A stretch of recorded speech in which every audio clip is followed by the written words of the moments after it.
Bagaimana kalau Gibran aja yang tidak dilantik? Kan salah satu kesepakatan mereka itu adalah mundur Pak Jokowi, kira-kira gitu ya. Lalu sudah itu terus gimana? Mau dibiarkan gitu? Nah, ada usul nanti urusan pidananya bisa diurus sesudah serah terima, itu sesudah berganti presiden. Wah, Pak Jokowi itu presiden paling jujur.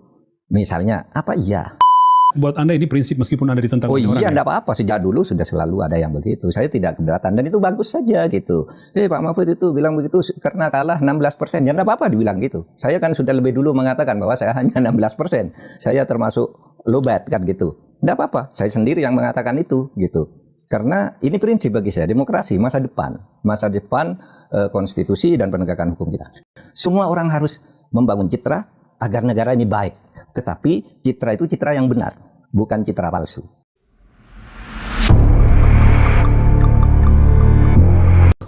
Apa kabar semua? Kembali kita berjumpa di podcast Terus Terang. Saya akan terus mencermati segala perkembangan terkait negeri kita tercinta. Saya akan terus bicara secara terbuka dan terus terang. Di forum ini juga saya akan merespon pertanyaan yang masuk, baik melalui kanal digital maupun di kampus-kampus atau di beberapa acara perjumpaan. Baik, semuanya akan saya jawab secara terus terang. Silakan, mau tanya apa?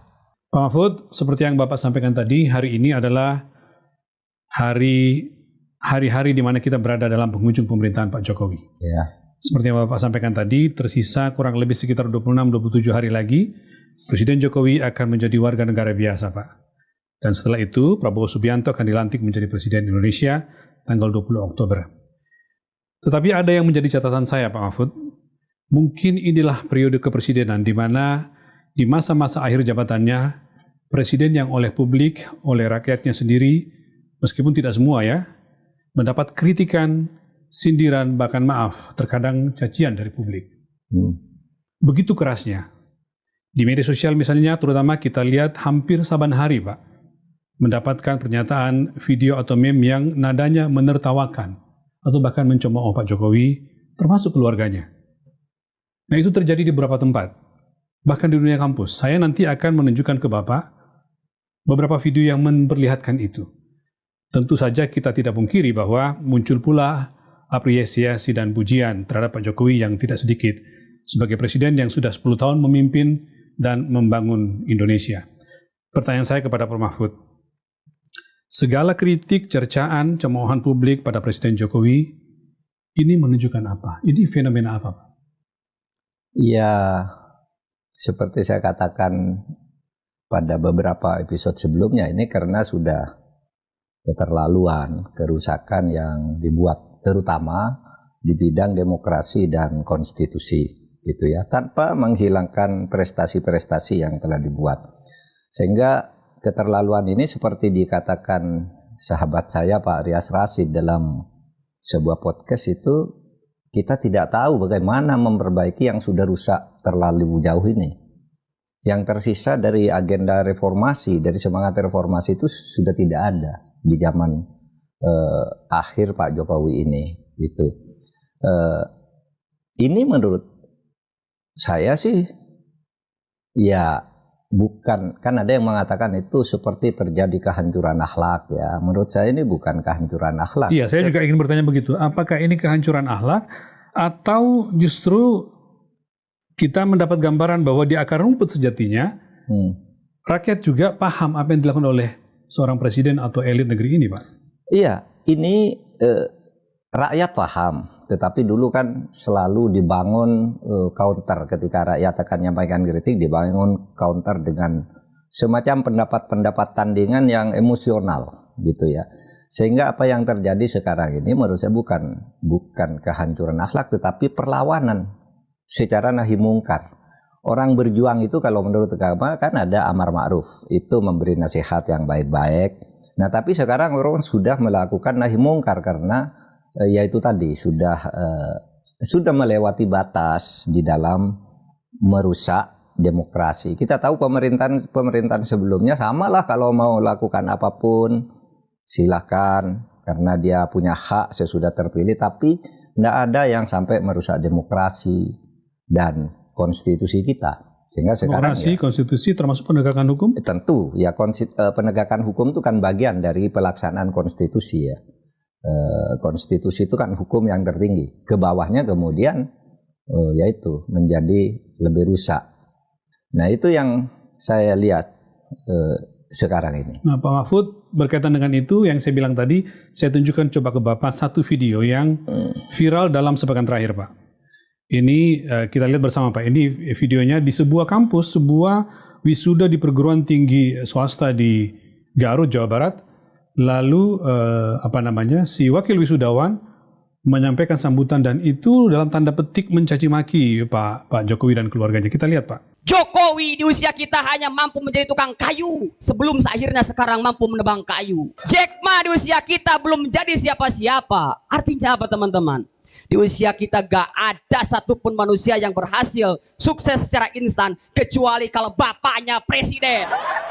Mahfud, dalam sebuah entitas pendidikan namanya kampus, dalam sebuah wisuda yang sangat terhormat forumnya, sampai begitu terhadap presiden. Apa maknanya Pak?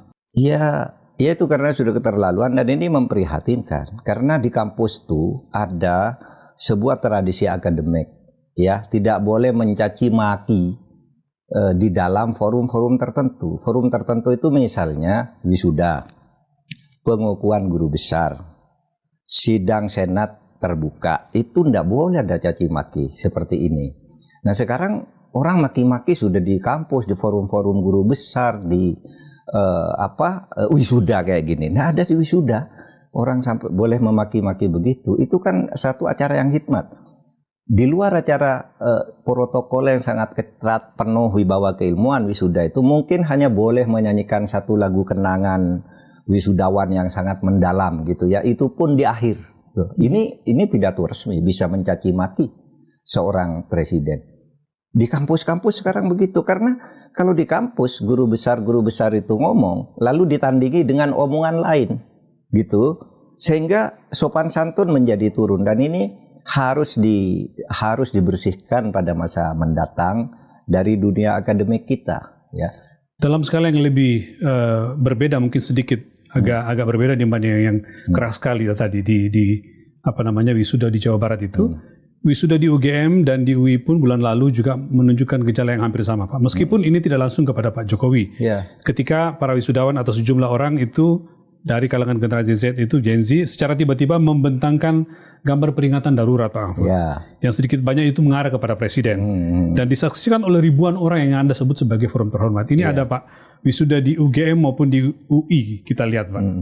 Demikian berakhirlah sudah rangkaian acara wisuda program sarjana dan sarjana terapan Universitas Gadjah Mada periode 4 tahun akademik 2023-2024. Akhirnya kami ucapkan selamat siang dan terima kasih atas perhatiannya. Jayalah terus Universitas Gadjah Mada.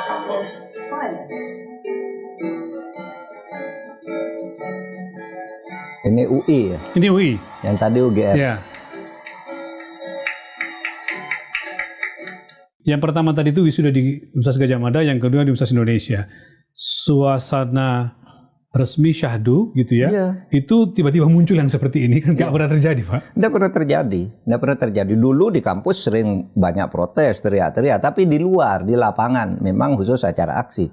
Sekarang forum-forum terhormat pun yang harus dijaga kesahduannya, udah diinterupsi oleh hal-hal seperti itu karena keterlaluan. Dulu zaman Pak Harto, zaman Pak SBY, zaman Gus Dur nggak ada loh di forum wisuda, di forum sidang akademik itu lalu orang memaki-maki seorang presiden. Iya Pak, saya mau lihat kalau misalnya kita bandingkan presiden-presiden sebelumnya dengan akhir masa jabatannya. Misalnya kita lihat Pak SBY itu ada catatan, tetapi di akhir masanya publik baik-baik saja kepada Pak Jokowi, kepada Pak SBY. Ibu Mega juga begitu, ada beberapa kelemahan tapi endingnya baik saja. Gus Dur yang dikritik keras oleh lawan politiknya hingga lengser, tetapi di akhir tetap aja baik dan di mata rakyatnya dicintai. Bahkan Pak Harto Pak yang diteriaki secara kasar dan dipaksa lengser itu juga tidak dicemooh sampai urusan pribadi seperti sekarang Pak Jokowi, lebih pada teriakan bernada politis. Nah sekarang seperti ini, memangnya pertanyaan orang, apa dosa Pak Jokowi sehingga seakan-akan dia presiden yang paling sering dihujat bahkan sampai di akhir periodenya, Pak?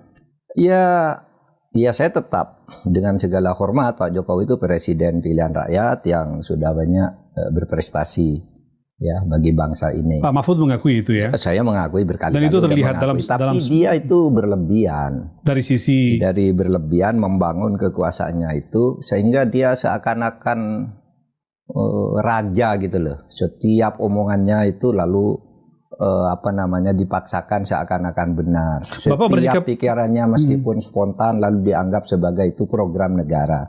Padahal banyak hal-hal yang tidak benar. Di samping tentu saja benar, namanya dia presiden harus sudah diberi modal yang besar untuk berlaku yang baik kan, semua diberikan kepada dia. Tetapi kalau sampai berlebih-lebihan sampai ke keluarga gitu ya, makanya rakyat menjadi kalau muak gitu mungkin terlalu mual sedikit lebih rendah dari muak gitu. Nah itu yang terjadi karena berlebihan, Mas. Gitu. Pak Mahfud bersikap keras seperti ini, berbicara keras itu dengan sadar mengambil risiko dicap orang yang mungkin mengatakan secara spontan atau bahkan keliru mengatakan bahwa Pak Mahfud kok begitu sekarang. Itu ngambil risiko untuk itu, mengatakan bahwa Anda berbeda dengan yang dulu. Ya betul. Anda ingatkan sampai tanggal 17 Agustus saya kritik keras tapi tidak pernah ngeritik Pak Jokowi kan. Betul. Ngeritik sistem pengadilan, sistem demokrasi itu yang saya kritik keras. Itu sampai 17 Agustus sampai ingatkan kita ngumpulkan anak-anak muda, saya berpidato 17 Agustusan. Yeah. Yuk jaga negara ini. Tapi tanggal 20 itu sudah tidak bisa 20 Agustus lagi. Ketika ada demonstrasi besar-besaran itu. Ketika ada putusan MK. Iya kan, yang menyatakan putusan MA itu salah atau kembali ke undang-undang yang aslinya, kemudian koalisi partai harus sekian persen. Tapi lalu berusaha oleh DPR untuk dikangkangi lagi? Lalu berusaha dikangkangi oleh DPR dengan tiba-tiba mengeluarkan rancangan perubahan undang-undang yang sudah mati. Dan di situ Pak Jokowi diem loh. Karena padahal dikatakan ini surat dari presiden, gitu kan? Ya. Ini surat dari presiden untuk mengubah RUU tanggal 20 Januari. Dan Pak Jokowi mengirim utusannya 2 menteri gitu. Padahal itu salah surat dari presiden. Maksudnya 2 menteri ikut dirapat balik itu ya? Iya, dirapat balik. Ngutus menterinya. Ya. Padahal katanya surat 20 Januari, tapi isinya pilihannya itu adalah mau ambil putusan MA atau MK. Loh, putusan MA MK kan belum ada di surat Januari. Sehingga itu yang menurut Pak Mahfud mengatakan bahwa menyimpulkan ini semua desain Pak Jokowi. Iya, saya menganggap ini Pak Jokowi karena suratnya katanya dari dia, tapi dia bilang terserah DPR. Tapi dia juga mengutus menterinya dan menterinya tidak menolak sedikit pun bahwa DIM itu tidak pernah ada. DIM itu daftar isian masalah ya, daftar inventarisasi masalah apa yang akan dibahas tuh sudah ada di surat. Nah ini suratnya 20 Januari, DIM-nya yang terjadi pada 20 Agustus kan gitu. Yeah. Jadi DIM-nya lahir kemudian suratnya sudah ada. Dan Pak Jokowi diam, itu terserah aja, lalu bilang tidak tahu dan sebagainya. Di situ lalu saya mulai, nah, ini harus disebut namanya bahwa ini tidak benar. Dengan segala permintaan maaf saya kalau saya harus mengatakan itu. Kalau sebelum itu saya tidak pernah nyerang-nyerang pribadinya. Kalau nyebut pribadi saya memuji gitu. Tapi kalau nyerang itu sistem dan akibat-akibat yang timbul di masyarakat. Tapi 20, 21, 22 saya wah ini benar saya ikut gerakan Garuda Biru itu. Ini harus dilawan. Yang peringatan darurat itu? Iya. Nah itu, sejak itu. Dan saya ngambil risiko enggak apa-apa. Dicaci maki kan banyak, menteri kok enggak tahu diri. Enggak ada menteri yang sesudah dipecat mencaci presidennya. Ya saya terima itu, meskipun itu salah. Dulu Pak Harto itu kan jatuh sesudah presidennya mundur dan menyatakan Bapak salah.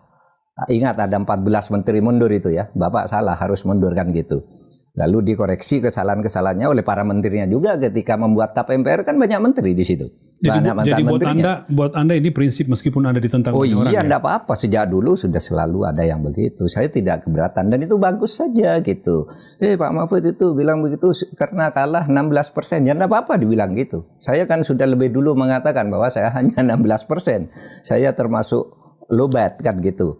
Tidak apa-apa, saya sendiri yang mengatakan itu, gitu.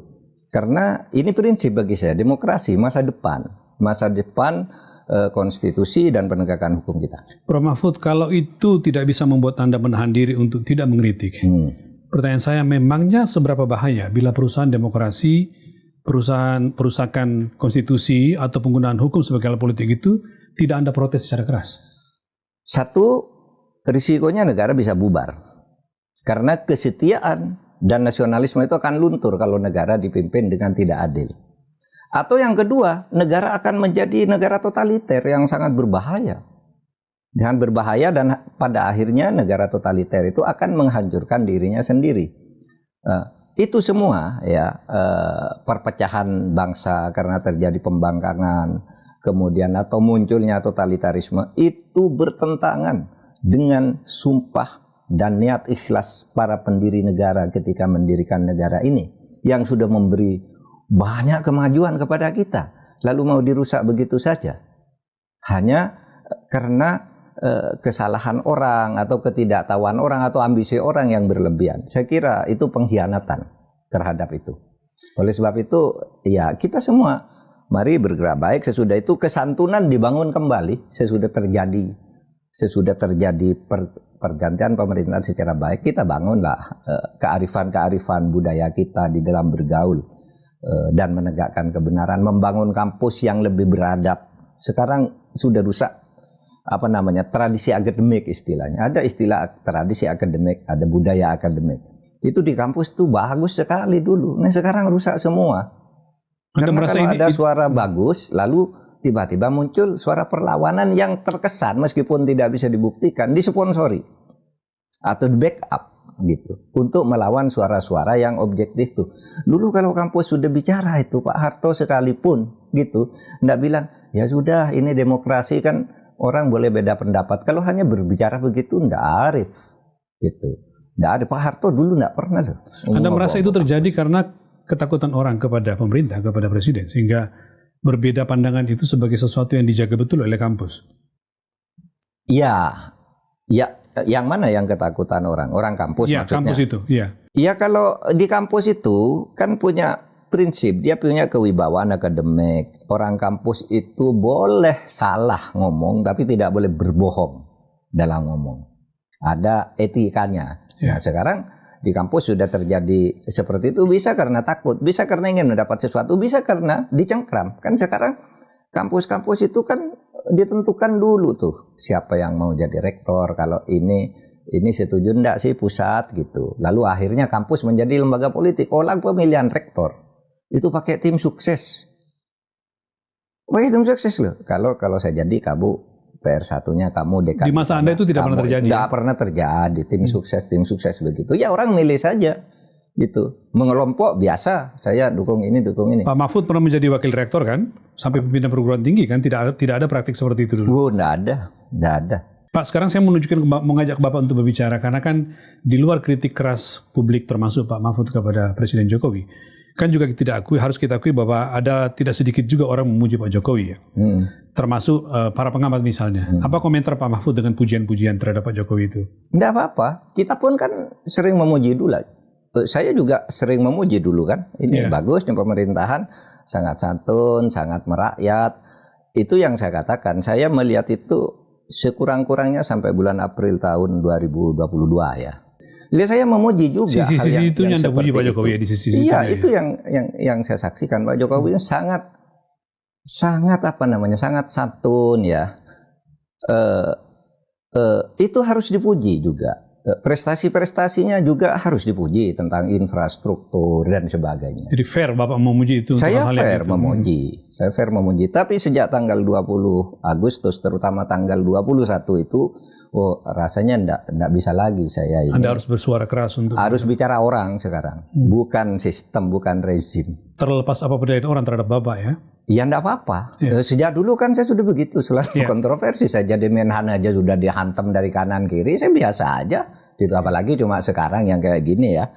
Waktu Menhan saya enggak salah apa-apa, karena saya jadi Menhan udah dihantam oleh Amin Rais, oleh apa, Gus Dur nggak beres ngangkat menteri sembarangan. Masa lalu tiba-tiba orang melihat Pak Mahfud jadi menteri waktu itu ya? Iya kan? Iya. Nggak apa-apa, sejak itu dihantam terus kiri kanan, nggak apa-apa. Sekarang pun nih enteng, kalau sekarang ini kan temanya sama aja tuh, tema serangan sekarang seperti ini nanti sesudah Anda siarkan ini, itu temanya 1 dasar 16% kan kira gitu, orang sakit hati, dan itu aja isinya, dan kalimatnya sama. Dan Bapak udah tahu itu akan muncul ya? Sudah tahu akan muncul. Nanti itu biasanya muncul pertama dan yang terakhir gitu, sehingga membuka dan menutup. Tapi kita tahu semua lah itu, enggak apa-apa, itu bagian dari demokrasi. Ya Pak, tentang cerita pujian-pujian atau apresiasi kepada Pak Jokowi, kepada Presiden Jokowi, saya ingin menunjukkan juga ada satu video Pak, yang juga viral dalam 2-3 hari terakhir, sepekan terakhir lah. Video orang dalam pemerintahan Pak yang terus memuji-muji Pak Jokowi. Kita lihat dulu Pak, ini videonya, supaya fair juga bahwa ada juga pujian yang dilontarkan orang, terutama di media sosial. Ini Pak. Presiden Jokowi Widodo ini pemimpin yang berjalan dengan caranya sendiri. Karena saya tahu komunikasinya dengan Allah Subhanahu wa Ta'ala itu luar biasa. Puasa Nabi Daudnya per hari ini lebih dari 18 tahun. Dalam waktu-waktu tertentu dia bersemedi, dia bermunajat kepada Allah Ta'ala melebihi seorang ulama dan Ali Muhtar Ngabalin, apa pendapat Bapak dengan apa yang disampaikan Pak Ali Muhtar? Iya, saya ngelihat ini. Bahkan ada katakannya sampai hari ini Presiden Jokowi itu per hari ini sudah puasa Daud selama 18 tahun. Puasa Nabi itu Daud. pasti salah. Oh ya? Karena puasa Daud itu artinya puasa seperti Bu Sinta Nuriyah itu puasa Daud. Sehari berpuasa, Senin puasa, Selasa enggak, Rabu puasa. Ya? Terus selang-seling enggak putus bertahun-tahun. Nah kalau penjelasan Pak Ngabalin itu salah. Karena saya sering bepergian Pak Jokowi makan di siang hari. Saya ke luar negeri ya, ke Thailand baru bulan pertama gitu. Kan 3 hari di sana, KTT ASEAN. Waktu makan siang gitu ya. Saya ke Australia kunjungan pertama ke negara. Ya, tiba makan, di pesawat makan, jamuan kenegaraan makan. Nggak ada itu, nggak benar itu kalau puasa Daud. Pasti salah lah. Saya ke Kamboja juga makan tuh 3 hari berturut-turut. Makannya kan bersama. Karena pengalaman Bapak cukup banyak dengan Pak Jokowi. Satu delegasi. Ya? Terakhir ke Malaysia kan disiarkan. Begitu tiba makan, besoknya makan lagi. Gimana puasa Daud? Atau mungkin maksudnya Pak Ngabalin ketika Pak Presiden di dalam negeri gitu, bukan di luar negeri. Enggak juga, kan juga. Sering rapat. Kan sering rapat-rapat sidang kabinet juga ikut makan ya. Saya enggak tahu kalau Senin Kamis. Kalau puasa Daud pasti tidak. Gitu ya. Kalau puasa Daud pasti tidak. Tapi bahwa Pak Jokowi itu punya kesalehan tersendiri, iya.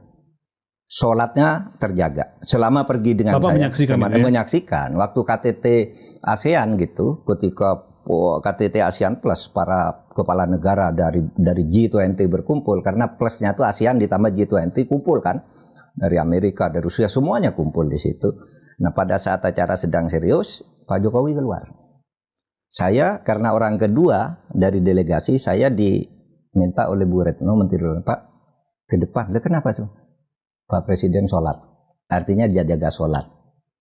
Waktu di Kamboja 3 hari berturut-turut dia kalau waktu makannya 1 jam, setengah jam kedua itu dia ngajak sholat. Sama-sama kami berjamaah. Kalau itu iya, saya menyaksikan. Kalau puasa Daud pasti tidak. Tapi bahwa sehari-harinya penghayatan agamanya Bapak menyaksikan. Iya. Kalau sholatnya rajin. Baik, Pak Mahfud. Sekarang saya mau beranjak kepada apa yang Pak Mahfud saya baca di koran dalam minggu-minggu ini kegiatannya. Salah satu yang Bapak lakukan pada minggu ini adalah memenuhi undangan Pak Eros Jarot. Kalau nggak salah pada tanggal 18 atau 19 Pak, saya lihat di berita itu, iya. Anda diundang Budayawan Eros Jarot dan Anda sampai ke sana, datang ke sana lalu berkumpul dengan sejumlah tokoh. Iya. Diceritakan Pak, apa itu yang terjadi di sana? Iya. Adakah kaitannya juga dengan Pak Jokowi di akhir pemerintahan atau apa? Jadi saya diundang waktu itu, yuk kita makan-makan di dapur Bude gitu, dapur Bude rumah makan Kudus, enak. Di teras Bude di Jakarta Selatan. Di teras Bude. Jakarta Selatan. Gitu. Ya enak gitu, saya ke sana. Ya. Saya kira sudah dirilis ya oleh Refli Harun, tapi muncul di podcast ya. Di podcastnya tapi saya ingin mendengarkan dari Bapak seperti apa. Ya benar. Jadi pada waktu itu gini, Pak Jokowi ini seharusnya di-impeach menurut mereka. Kata teman-teman yang hadir itu. Teman-teman sekarang ini situasi di masyarakat sudah matang. Mereka ini diskusi yang ada Ros Jarot, Antoni Budiawan, Refli, Said Didu, macam-macam lah, banyak lah. Didu ada, saya lihat Bambang Harimurti, ada Lukas Suarso, segala macam dan sebagainya. Saya katakan kalau impeachment tidak mungkin. Nggak mungkin. Nggak mungkin. Bapak sampaikan ke mereka. Iya, karena begini, impeachment itu kan harus disusun dulu oleh sepertiga anggota DPR. Ini salahnya di impeach. Sudah itu nanti harus ada sidang 2/3 yang hadir. Kalau sidang 2/3 aja misalnya tidak hadir karena pendukungnya Pak Jokowi lebih dari 80% saat ini, tidak hadir sidang, tidak ada impeachment. Habis itu kalaupun sidang bisa hadir harus ke MK. Di MK itu diberi waktu 90 hari. Padahal ini sudah kurang 6 minggu. Iya, nggak nyampe 1 bulan lagi. Tidak mungkin impeachment. Gitu. Sehingga apa? Loh, kalau begitu biar ada peradaban baru, ya mundur saja. Seperti Pak Harto dulu tidak perlu impeachment. Gitu. Penjelasan yang bisa saya berikan. Itu sebabnya salah satu kesepakatan mereka itu adalah mundur Pak Jokowi. Gitu, iya. Gitu ya. Lalu sudah itu terus gimana? Mau dibiarkan gitu? Nah, ada usul nanti urusan pidananya bisa diurus sesudah serah terima. Itu sesudah berganti presiden. Karena hukum itu kan kalau pidana kan daluarsanya 18 tahun. Gimana urus apa yang mau ya kalau ada tindak pidana apa misalnya terlibat korupsi, penyuapan, terlibat ya di situ. Kalau di kalimatnya itu kan terlibat, bukan melakukan. Bukan melakukan. Terlibat.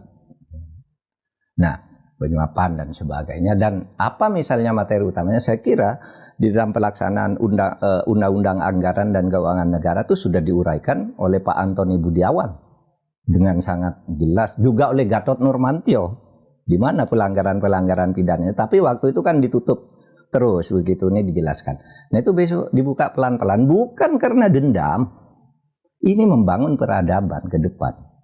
Bernegara yang bagus tuh bagaimana agar semuanya bertanggung jawab. Kemudian ada lagi misalnya masalah Gibran. Bagaimana kalau Gibran aja yang tidak dilantik? Tidak bisa secara politik, saya bilang. Atas dasar apa Anda Gibran tidak dilantik? Dilantik aja. Secara politik pasti Pak Prabowo akan terganggu karena pelantikan itu satu paket. Iya kan? Iya. Iya kan? Kalau gitu gimana? Ya udah nanti aja.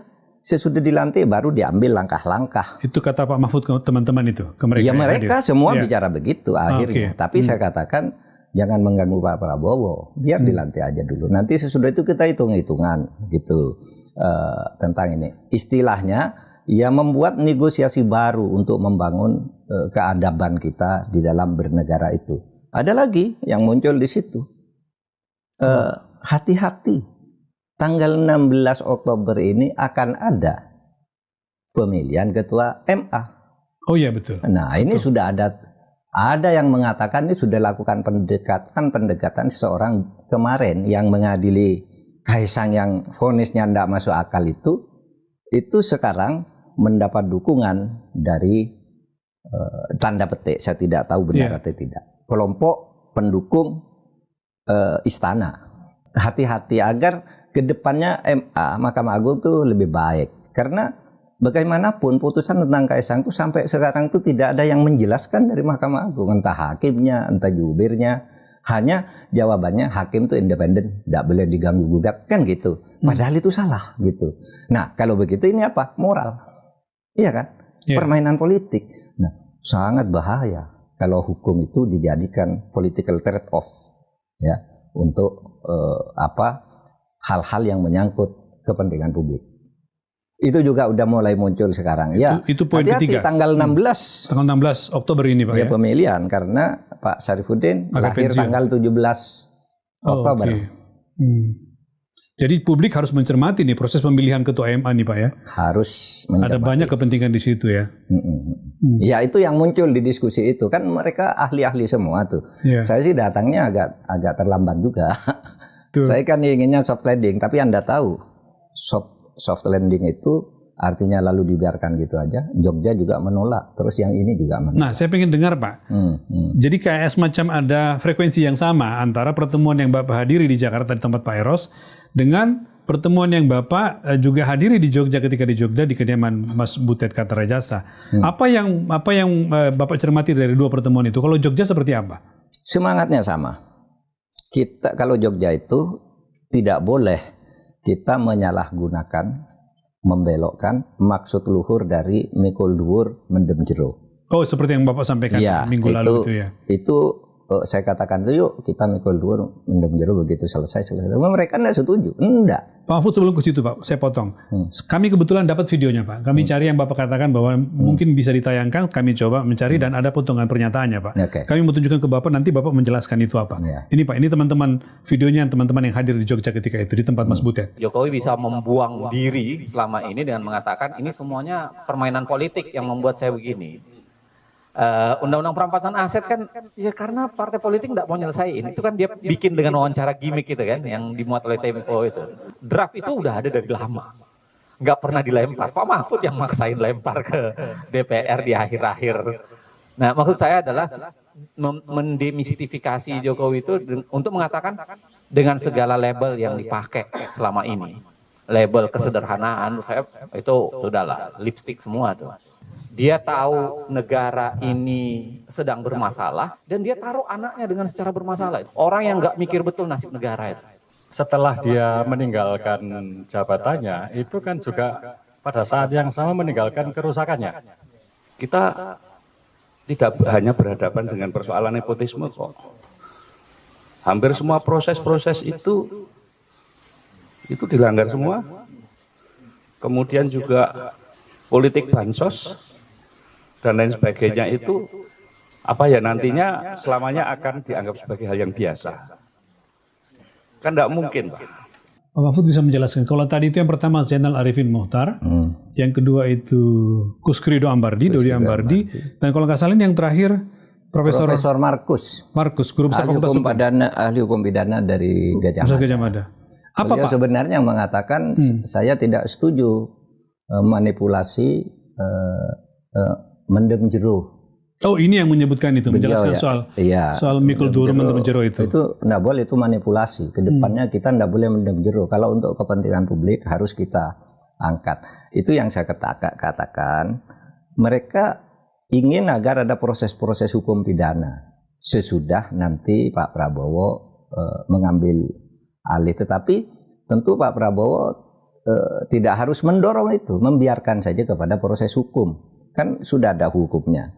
Hormati Pak Jokowi sebagai yang ikut mendukung Pak Prabowo, tapi proses-proses hukum tidak boleh dihalangi seperti Pak Harto dulu. Kira-kira seperti itu yang diusulkan. Tapi yang menarik gini, dari keseluruhan diskusi itu kan ada kata demistifikasi tadi. Oh, yang tadi Pak Zainal Arifin mengatakan demestifikasi. Demestifikasi.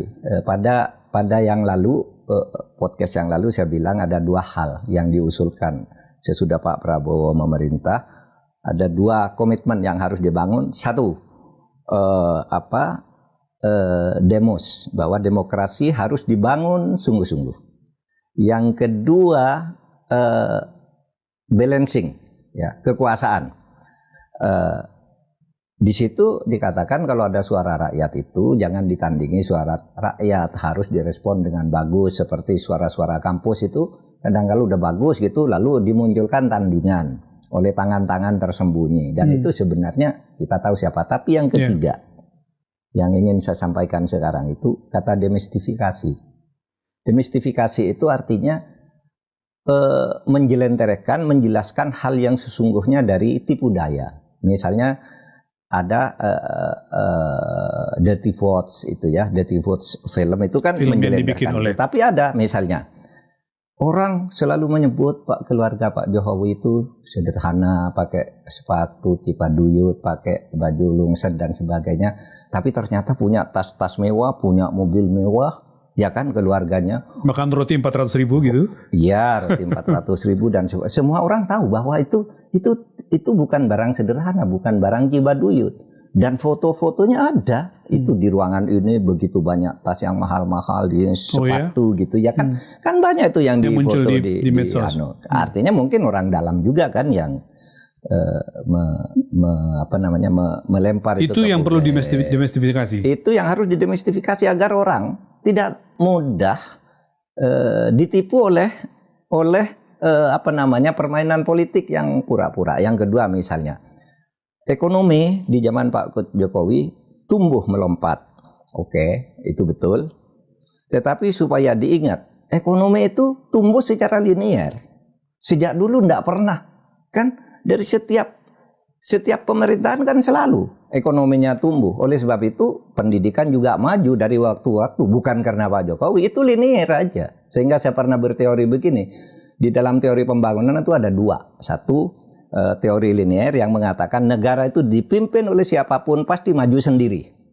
Tidak harus si A, si B, si C. Tapi ada yang dengan perencanaan, dengan planning. Itu kan teorinya Marshall gitu.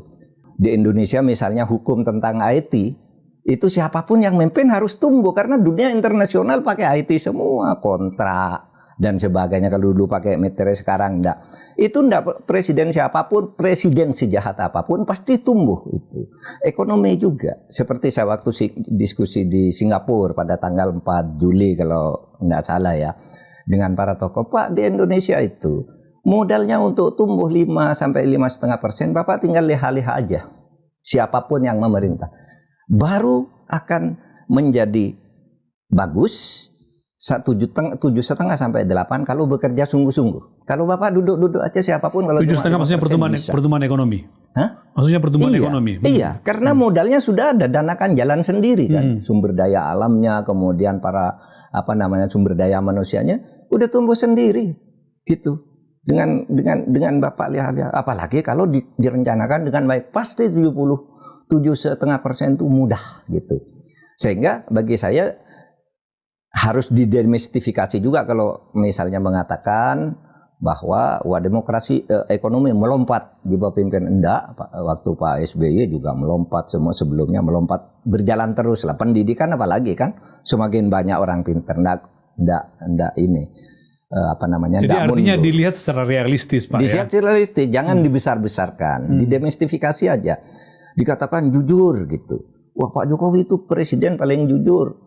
Misalnya apa? Iya, misalnya dulu janji membangun KPK dengan 1.000 penyidik. Oh iya, ingat saya itu wawancara 10 kali awal anggaran. Iya kan? Malah KPK-nya mundur. Lalu dulu ada investasi IKN misalnya. Diumumkan sudah 50 investor asing masuk.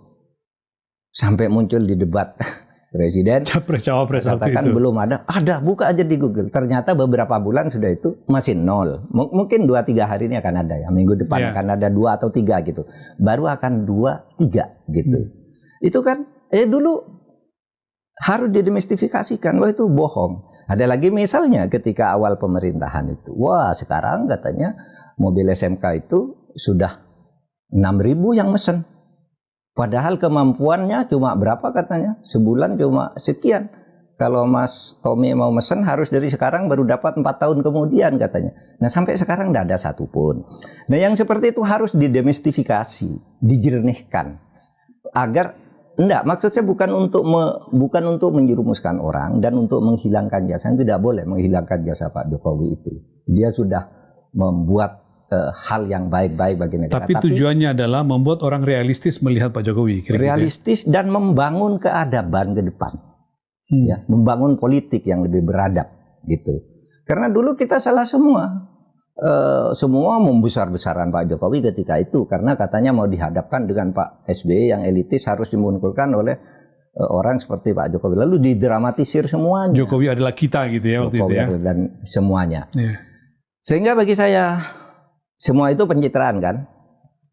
Pencitraan itu boleh. Ini penting nih.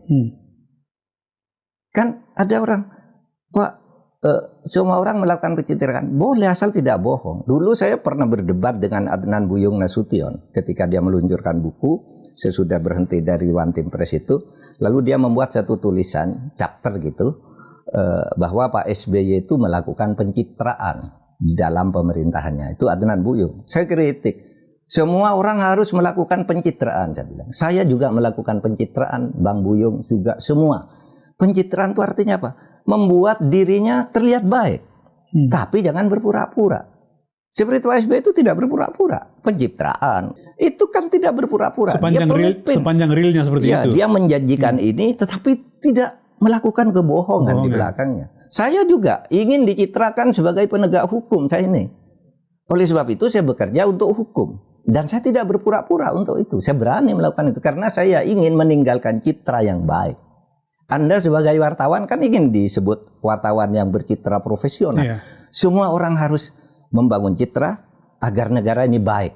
Tetapi citra itu citra yang benar, bukan citra palsu. Gitu aja. Baik. Terima kasih Mahfud.